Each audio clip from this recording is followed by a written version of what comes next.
حکیم لقمان نے اپنے بیٹے سے کہا، اے میرے بیٹے، میں نے لوہا اور پتھر سب اٹھائے ہیں، لیکن قرض سے زیادہ بوجھل کوئی چیز نہیں اٹھائی۔ میں نے پاکیزہ چیزیں کھائی ہیں اور اچھے حالات بھی دیکھے ہیں، لیکن عافیت آزمائش سے دوری سے زیادہ لذیذ چیز نہیں پائی، اور لوگوں کی طرف اپنی ضرورتیں لے جانے سے زیادہ تلخ کسی چیز کو نہیں پایا۔ اے بیٹے، جو کہتا ہے وہ جھوٹ بولتا ہے کہ برائی برائی کو ختم کرتی ہے۔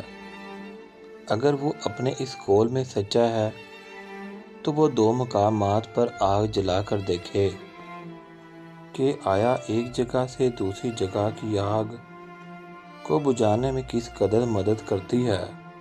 حقیقت تو یہ ہے کہ خیر اور بلائی ہی برائی کو ختم کر سکتی ہے، بالکل اسی طرح جس طرح پانی سے آگ بجھاتی ہے۔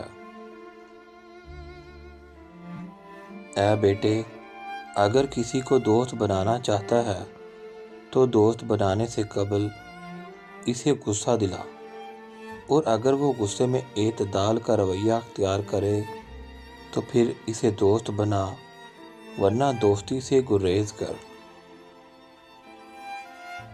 سفر میں اپنی سواری پر اعتماد نہ کر۔ جب منزل قریب آ جائے تو اپنی سواری سے اتر جا۔ شب کے آغاز میں سفر نہ کر۔ سفر میں اپنے ساتھ اپنی تلوار، جوتی، عمامہ، کپڑے، پانی، سوئی دھاگا اور چینی وغیرہ رکھ۔ اپنے ہم سفر کا ہمدم اور ساتھی بن جا، سوائے اس صورت کے جب وہ کوئی گناہ کا کام کرے۔ لقمان حکیم نے اپنے بیٹے سے کہا، نافہم عورتوں پر کبھی بھروسہ نہ کرو، کیونکہ وہ تمہیں نقصان کے سوا کچھ نہ دے گی۔